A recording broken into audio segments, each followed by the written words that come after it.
Good morning friends, welcome to my channel. இன்றைக்கி lunch பார்த்திங்கன்னா ரொம்ப சிம்பிளான லெமன் ரைஸும் கூட ஹெல்த்தியான ராகி போண்டாவும் ட்ரை பண்ணினேன்.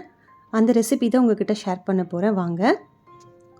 பாப்பாவுக்கு இந்த week nutrition week and doctors day celebration நடக்கிறதுனால இன்றைக்கி அவளுக்கு ஏதாச்சும் ஒரு மில்லட்ஸில் ஆன ஒரு ஃபுட் ஐட்டமை அனுப்ப சொல்லியிருந்தாங்க. ஸோ அதுக்கு தான் நான் ராகி போண்டாவை நான் ட்ரை பண்ணினேன். இது பார்த்திங்கன்னா ஃபிங்கர் மில்லட்ஸ்னு சொல்லுவாங்க. ரொம்ப ஈஸி கூட. இந்த கப்பில் நான் ஒரு அரை கப்பு கடலை மாவு எடுத்துக்கிட்டேன். 1 கப் அளவு ராகி மாவு.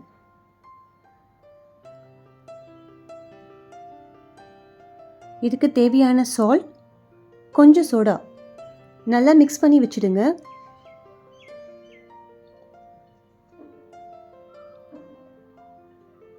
இப்போ இதுக்கு தேவையான வெங்காயம், காரத்துக்கு 2 பச்சை மிளகாய் எடுத்திருக்கேன். கொஞ்சம் கொத்தமல்லி, கருவேப்பிலை நல்லா குட்டி குட்டியாக சாப் பண்ணியிருக்கேன்.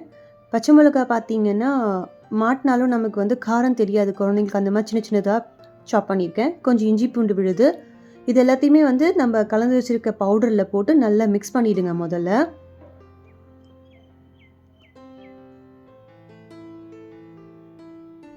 இந்த மாதிரி நல்லா மிக்ஸ் பண்ணதுக்கப்புறமா கொஞ்சம் கொஞ்சமாக தண்ணி ஆட் பண்ணிக்கோங்க. ரொம்ப விட்டுறாதீங்க, கொஞ்சம் கொஞ்சமாக விட்டு கலந்துக்கோங்க. இந்த மாதிரி கொஞ்சம் சாஃப்டாக நமக்கு எடுத்து எண்ணெயில் போண்டா மாதிரி போடுறதுக்கான பதத்தில் நம்ம தண்ணி மிக்ஸ் பண்ணால் போதும். அவ்வளோதான், ரெடி. இது எண்ணெய் கொஞ்சம் சிம்மில் வச்சுட்டு இந்த மாதிரி போடுங்க. ராகி மாவு கலர் டார்க்காக தான் இருக்கும், ஆனால் பார்த்திங்கன்னா டேஸ்ட் ரொம்ப நல்லா இருந்தது. குழந்தைங்களுக்கு ரொம்ப பிடிக்கும், ஹெல்த்தியும் கூட.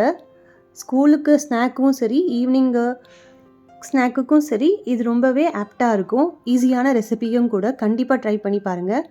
இது லெமன் ரைஸ்க்காக ரெடி பண்ணது. 2 சின்ன லெமன் எடுத்துருக்கேன், பிழிஞ்சு எடுத்துக்கிட்டு.